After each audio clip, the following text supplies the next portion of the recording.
Hai kawan, selamat datang kembali di segmen Psikologi Gangguan Kepribadian bersama Kak Erni. Hari ini kita akan masuk ke dalam realitas psikologis yang sangat personal dan menyakitkan ya, yaitu menikah dengan seorang narsisis. Banyak dari kita yang mungkin bertanya-tanya ya, kenapa dalam pernikahan saya selalu merasa salah? Atau kenapa saya merasa sendirian padahal ada pasangan di samping saya? Hari ini Kak Erni akan coba membuka perspektif dari para ahli ya. Di sini Kak Erni angkat pandangan dan penjelasan dari Kay Morton, Dr. Todd Grandy, Dr. Kim Sage, Darren F. McGee, dan Dr. Ramani Durvasula. Jadi siapkan catatan kalian karena ini akan menjadi perjalanan yang mendalam untuk mengenali diri dan relasi kita. Kawan, K.D. Morton 2023 itu membuka pembahasan ini dengan sebuah kalimat yang buat Kak Erni sangat menohok ya. Kita tidak bisa pergi ke terapis untuk memperbaiki orang lain atau membuat orang lain merasa lebih baik. Kita hanya bisa pergi ke terapi untuk melatih diri kita sendiri. Jadi seringkali seorang istri itu terjebak dalam delusi bahwa jika dia melakukan lebih baik atau menjadi lebih sabar, dia bisa mengontrol atau memperbaiki suaminya yang narsistik. Tapi coba kita lihat realitasnya menurut Morton. Jadi yang pertama itu, apa itu narsisis sebenarnya? Kalau menurut Morton, banyak orang ya yang memakai istilah narsistik itu sembarangan. Tapi dalam psikologi klinis, narsisis sejati atau NPD itu punya ciri utama tuh rasa bangga diri yang sangat tinggi gitu, dan absennya empati. Mereka itu benar-benar gak peduli tuh pada apa yang dialami orang lain karena fokus utama mereka hanyalah bagaimana kebutuhan mereka sendiri itu terpenuhi. Yang kedua, adanya taktik manipulasi dalam pernikahan ya. Jadi untuk mendapatkan apa yang mereka mau, narsisis itu menggunakan berbagai teknik ya. Yang pertama kayak love bombing ya. Misalnya memberikan kasih sayang yang intens secara tiba-tiba untuk membuat kalian percaya bahwa mereka sudah berubah gitu kan. Yang kedua itu splitting. Jadi mereka bisa menganggap kalian luar biasa hari ini, jadi bikin seneng gitu ya. Lalu merendahkan kalian keesokan harinya, dan itu bikin bingung ya. Yang ketiga itu gaslighting, jadi dia membuat kalian tuh mempertanyakan ingatan dan kenyataan kalian sendiri gitu. Jadi kenyataan dialah yang harus diterima. Yang keempat itu adalah permintaan maaf yang palsu ya. Jadi mereka tuh jarang meminta maaf dengan tulus ya. Biasanya kalimatnya tuh justru berbunyi, saya minta maaf kalau kamu merasa begitu gitu. Kayak I'm sorry you feel that way gitu ya. Jadi bukannya mengakui kesalahan mereka. Yang ketiga itu adalah dilema terapi pernikahan tuh. Kenapa tuh suami narsistik tuh sering menolak terapi ya? Ya karena mereka merasa nggak ada yang salah dengan mereka. Yang salah itu kalian gitu. Jikapun mereka datang ke ruang terapi, itu niatnya bukan untuk memperbaiki hubungan, tapi untuk membuktikan bahwa mereka benar dan kalian salah gitu. Mereka seringkali tuh baru mau datang kalau pasangannya tuh mengalami krisis hebat ya. Misalnya depresi pasca melahirkan gitu. Tapi dia tetap nggak mau mengakui peran mereka dalam krisis tersebut. Yang keempat itu ada konsep couple dance atau tarian pasangan ya. Jadi Katie itu menjelaskan hubungan sehat itu sebagai beban yang ditanggung bersama. Kita bayangkan aja kayak sebuah tarian ya. Kita bergerak mengikuti musik yang kita ciptakan bersama. Bahkan jika tarian itu beracun ya sifatnya, kita udah tahu tuh langkah-langkahnya. Nah, masalah itu muncul saat kalian tuh berhenti melakukan langkah beracun itu. Jadi kayak pergi ke terapi sendirian gitu. Sementara suami itu tetap menari dengan cara yang sama. Hasilnya, ya kalian justru akan menginjak jempol kaki dia dan menyebabkan kekacauan. Hubungan itu, kata Katie, itu tidak akan membaik jika hanya 50% yang berubah. Musiknya itu ya harus berubah untuk kalian berdua. Yang kelima itu bertahan demi anak ya. Dan metafora Katie mengenai apa yang disebutnya sebagai jangkar. Nah ini Kak Erni setuju sekali nih soal bertahan demi anak. Ada beberapa kali juga nanya sama perempuan yang mereka yang bilang bertahan demi anak gitu ya. Padahal mereka lah pencari nafkah utama. Anak-anaknya sudah besar dan bahkan sudah minta ibunya untuk meninggalkan ayahnya. Dan mereka akan jelas memilih ibunya gitu. Apa susahnya gitu kan ya. Tapi Kak Erni paham banget. Ini bukan keputusan yang mudah ya pada saat harga diri kalian itu direndahkan setiap hari. Yang membuat kalian berpikir bahwa kalian tuh gak akan bisa lah tanpa dia. Nah, tapi balik lagi nih pertanyaan Kak Erni, mana yang lebih baik? Bertahan demi anak atau justru keluar dari hubungan yang toksik itu demi anak gitu. Nah, menurut Katie, banyak orang yang bilang tuh bertahan demi anak. Tapi Katie memperingatkan ya bahwa anak-anak yang tumbuh melihat orang tua nggak bahagia itu akan menganggap bahwa dinamika nggak sehat itu sebagai sesuatu yang normal. Dan ini justru lebih berbahaya bagi masa depan mereka. Nah, terakhir coba kita renungkan ya metafora jangkar dari Katie ya. Kita bayangkan kalian berdiri di tepi sungai deras dengan pemberat atau jangkar di kaki untuk menjaga kalian itu tetap aman ya. Selama bertahun-tahun jangkar ini melindungi kalian. Tapi saat banjir besar datang dan menyeret kalian ke sungai, jangkar yang dulu menyelamatkan kalian itu justru bisa saja menenggelamkan kalian sekarang. Ya, artinya sifat pantang menyerah kalian yang dulu mungkin bermanfaat di karir atau sekolah, kini dalam pernikahan narsistik, sifat itu tuh bisa jadi jangkar yang membunuh jiwa kalian secara perlahan justru. Ya, terkadang untuk bertahan hidup, ya kalian harus berani melepaskan beban itu. Katie percaya bahwa semakin cepat kita mengakui bahwa kita nggak bisa mengontrol orang lain, semakin cepat juga kita mulai merasa lebih baik. Oke, setelah kita paham sudah realitas pahit dari ruang terapi menurut Katie Morton, di bagian selanjutnya Kak Erni akan membuka 25 tanda nyata suami narsistik ya, dengan menggabungkan perspektif Dr. Todd Grandy dan Dr. Kim Sage ya. Jadi tetap di sini. Nah, sekarang kita masuk nih ke bagian identifikasi ya. Jadi Kak Erni itu sudah menyatukan 10 tanda dari Dr. Todd Grandy 2019 dan 22 tanda dari Dr. Kim Sage 2020 menjadi 25 tanda. Nah, ini potret nyata perilaku mereka ya di dalam rumah tangga. Yang pertama itu infidelity and fantasy. Jadi suami narsistik itu merasa hidupnya tuh nggak pernah cukup atau menarik ya.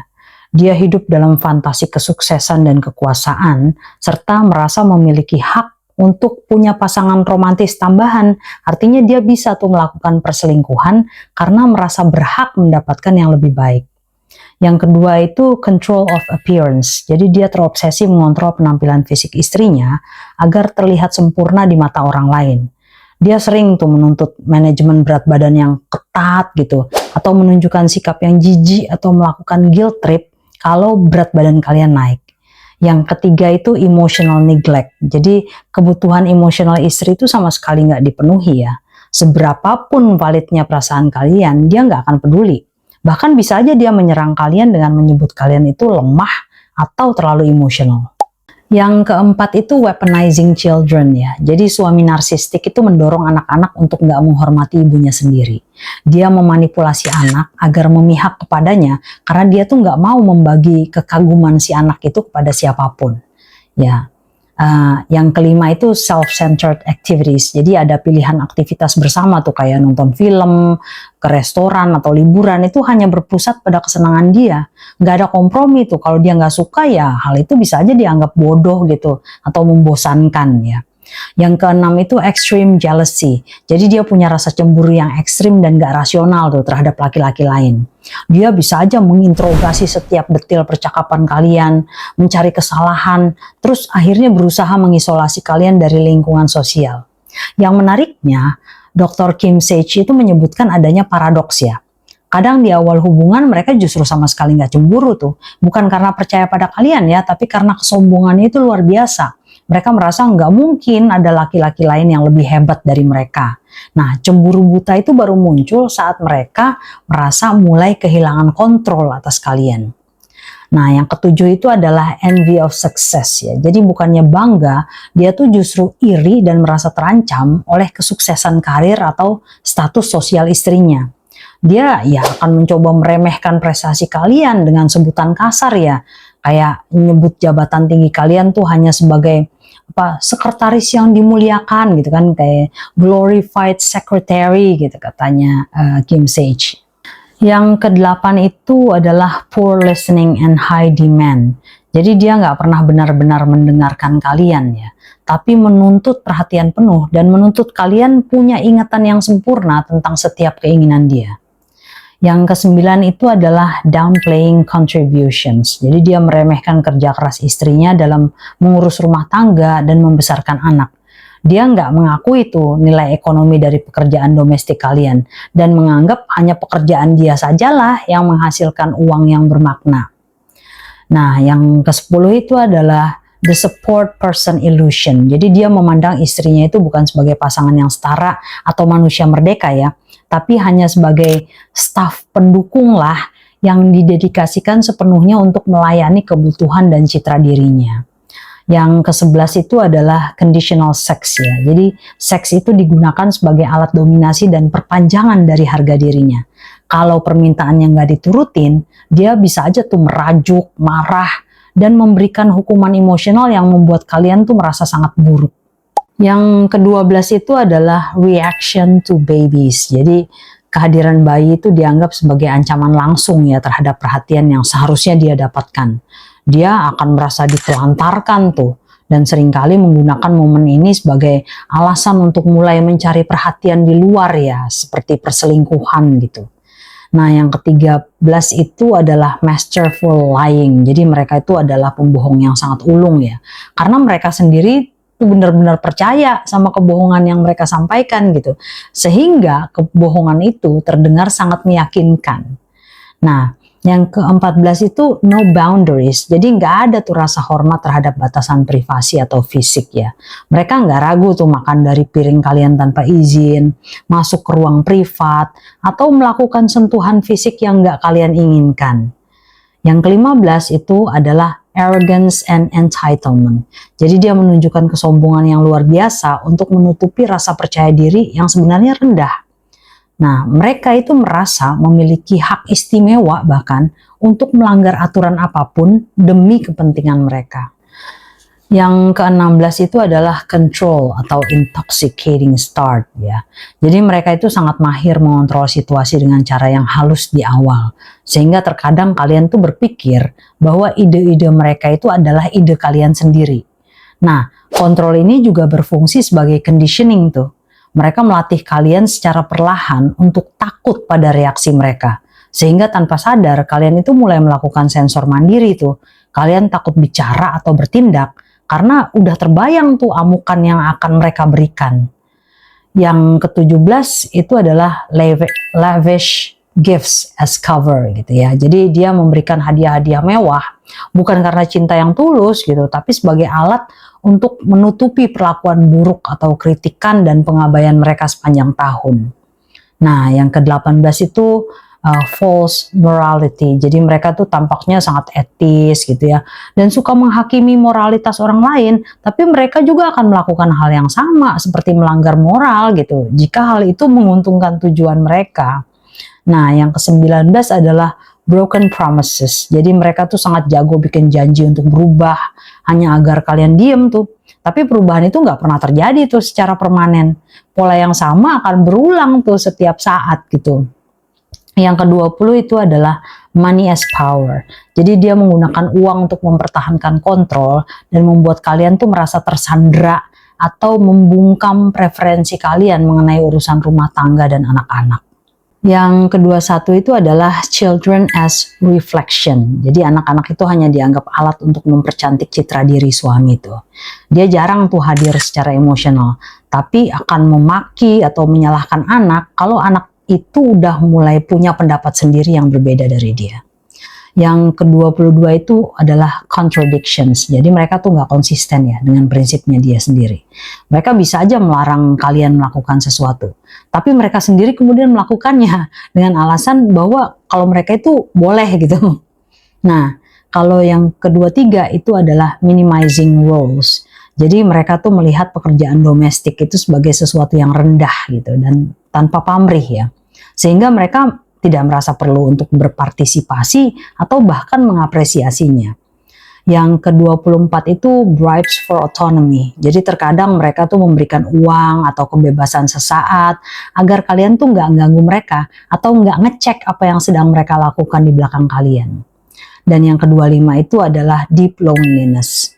Nah, pada akhirnya meskipun kalian berada dalam pernikahan yang kelihatannya kayak sempurna gitu di luar, kalian itu merasa sangat kesepian di dalam karena identitas dan perasaan kalian yang sebenarnya itu nggak pernah dianggap ada.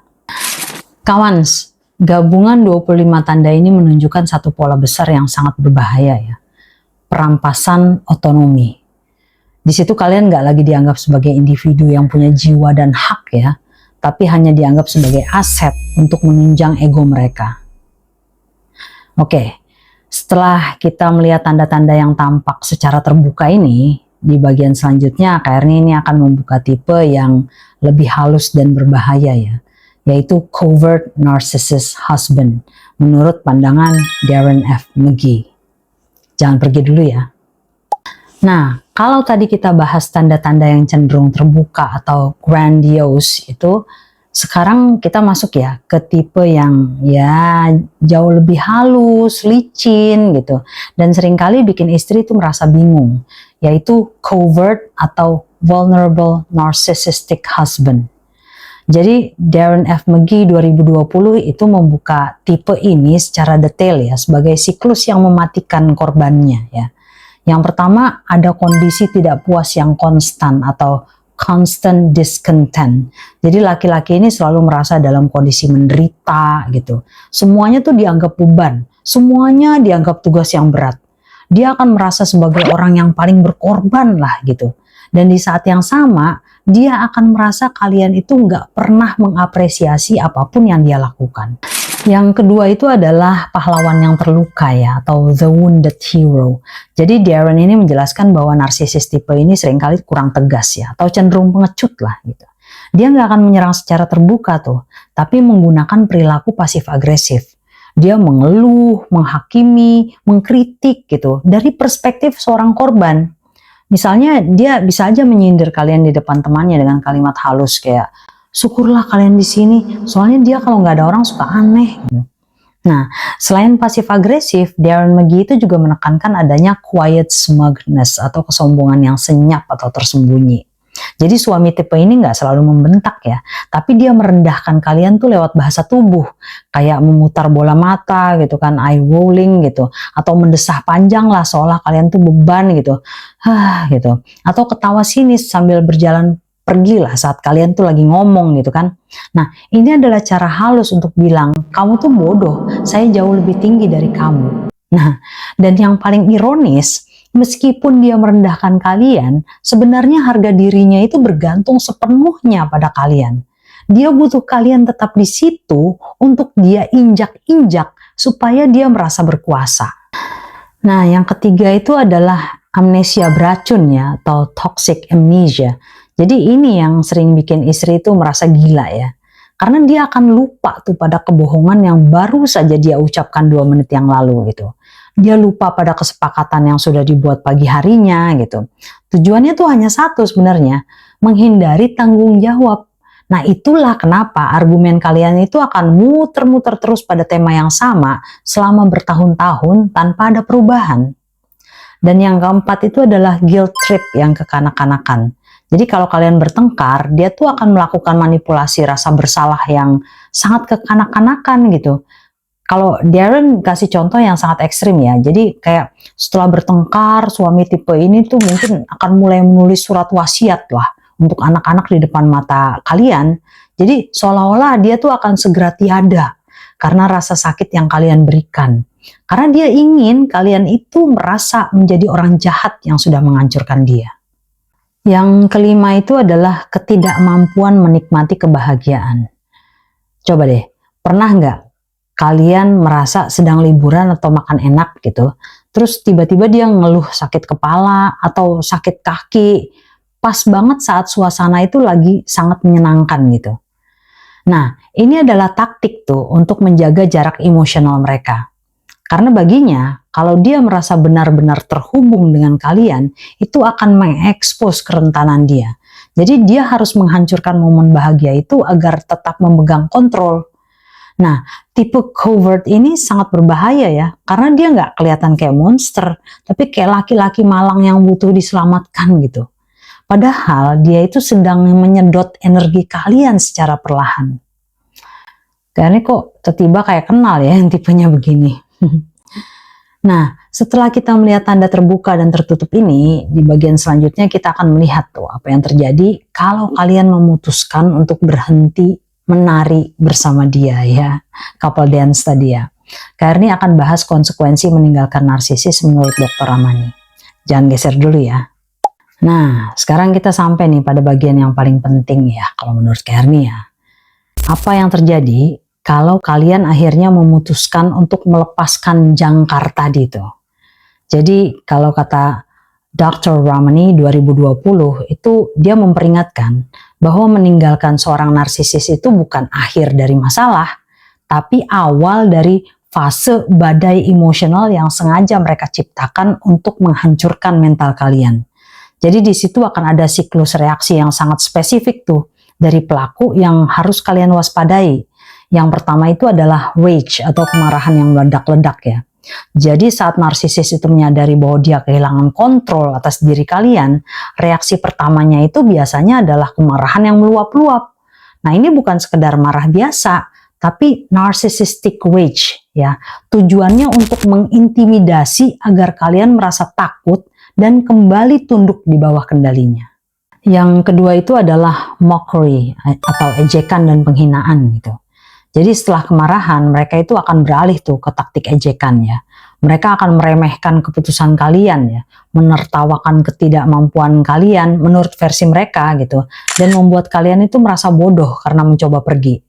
Mereka akan menggunakan semua rahasia dan kelemahan kalian untuk mengejek kalian secara tajam.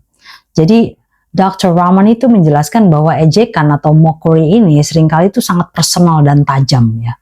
Mereka akan menyerang titik terlemah kalian tuh. Misalnya dengan kalimat, kamu mau cerai? Pakai uang siapa? Siapa yang mau sama janda kayak kamu dengan anak banyak gitu? Atau tanpa saya, kamu tuh bukan siapa-siapa gitu. Nah, kalimat-kalimat inilah yang seringkali menjadi jangkar mental tuh, yang membuat banyak istri tuh takut melangkah keluar, meskipun dia sudah disakiti. Nah, yang ketiga itu adalah seeming indifference, jadi sikap masa bodoh yang dibuat-buat ya.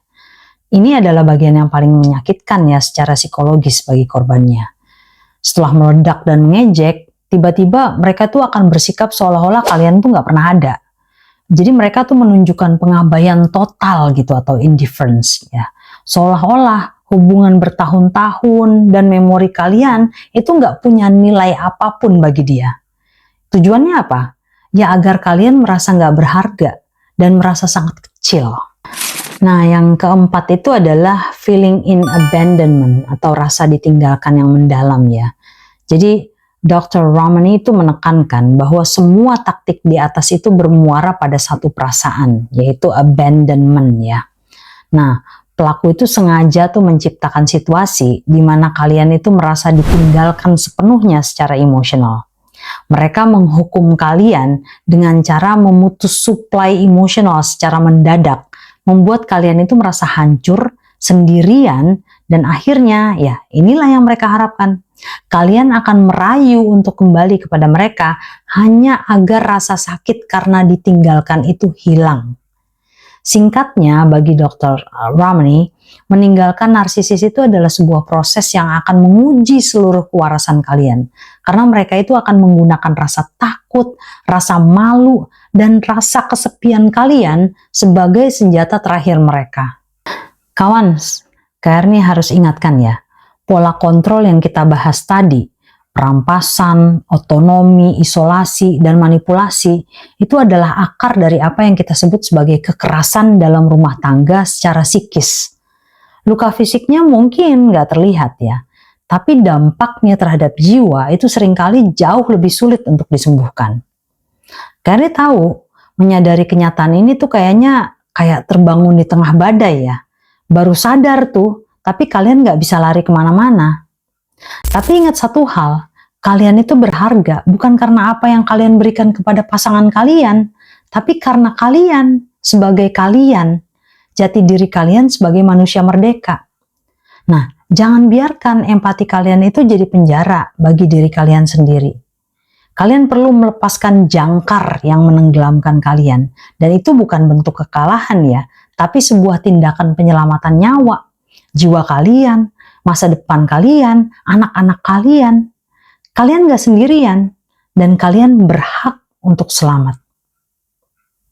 Oke, terima kasih sudah menyimak segmen Psikologi Gangguan Kepribadian hari ini. Kak Erni sangat menghargai dukungan kalian. Please like, subscribe, share, dan komen pendapat kalian di bawah. Apakah kalian merasa sedang memegang jangkar yang menenggelamkan itu? Mari kita saling menguatkan di kolom komentar. Sampai jumpa di video berikutnya. Tetap waspada, tetap kritis, dan teruslah belajar. Semangat akademis. I love you all.